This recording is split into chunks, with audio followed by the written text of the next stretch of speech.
పితా పుత్ర పవిత్రాత్మ నామమున ఆమెన్. జ్ఞానవాణి ప్రేక్షకులందరికీ శుభోదయం. ఈనాడు మనం ధ్యానించబోయే అంశం ఉత్తరించు ఆత్మలకు సహాయము చేయు తిరుసభ యొక్క జ్ఞాన ఫలములు పొందడం. రుణస్థుడు తన అప్పును తీర్చుటకు ధనవంతుని నుండి ధనమును స్వీకరించియు తన అప్పును తీర్చకపోయినచో అతనిని బుద్ధి లేనివాడు అనవచ్చు. మనుషుడు తాను చేసిన పాపముల వల్ల దేవునికి రుణపడి ఉంటాడు, ఉత్తరింపు చెల్లించవలసి ఉంటాడు. ఈ ఉత్తరింపు తీర్చుటకు అధిక కష్టముగా నుండును, తీర్చలేని కార్యంగా కూడా ఉండవచ్చు.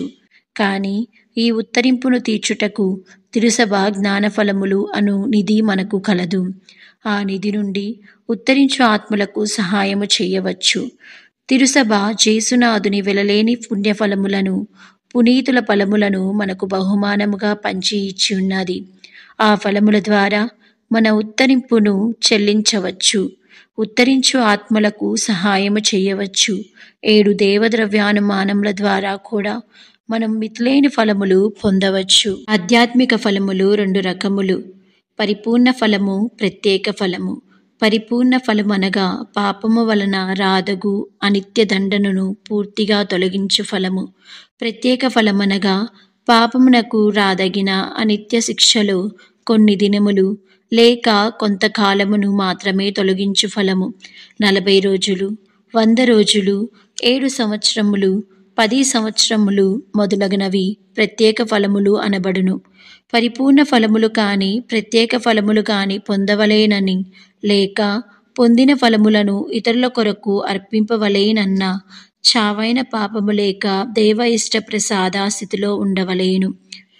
భక్తిగల క్రీస్తువులు తాము చేయు జపము వలనను సత్కార్యముల వలనను అనేక ఫలములు పొందవచ్చు. నేను ఈ దినము పొందగల ఫలములన్నిటినీ పొందవలేయునని ఆశించుచున్నాను. వీరినన్నిటినీ నా పాప పరిహారము కొరకు లేక ఉత్తరించు ఆత్మల కొరకు ఒప్పగించుచున్నాను అని ప్రార్థింపవలేను. ఫలములను సకల ఆత్మల కొరకు కానీ లేక కోరుకున్న ఆత్మల కొరకు కానీ సమర్పించవచ్చు. తిరుసభ లెక్కలేనన్ని ఫలములను అనుగ్రహించుచున్నది. వాటిని తెలుసుకొని పొందుటకు ప్రయత్నించాలి. అద్భుతము. ఫెర్దోలూస్ అను గురువు ఫ్రాన్సిస్ సభకు చెందినవారు. వీరు దాన ధర్మములు చేయవలేనని ప్రసంగిస్తూ ఉండేవారు. వీరి ప్రసంగం విన్న వారందరికీ 10 దినములు జ్ఞానఫలములను పొందునట్లుగా పాపుగారు అనుగ్రహించారు. ఒకరోజు వీరి ప్రసంగం విన్న ఒక పేదరాలు వీరిని సమీపించి తన పేదరికమును విన్నవించి తనకు ఆర్థిక సహాయము చేయమని వేడుకున్నది. ఫ్రాన్సిస్ సభకు చెందిన గురువులు పేదరికంలో జీవిస్తారు. వారి వద్ద పైకము ఉండదు. అందువల్ల ఆ గురువు ఆమెతో, నీవు ప్రసంగం వినినందువలన 10 దినముల జ్ఞానఫలము పొందియున్నావు. నీవు ఆ 10 దినముల జ్ఞానఫలమును ఫలానా ధనవంతునికిచ్చి బదులుగా ధర్మము అర్థించమని సూచించారు. పేదరాలైన ఆ స్త్రీ ఆ ధనవంతుని సమీపించి, నా 10 దినముల జ్ఞానఫలమును నీకిచ్చెదను.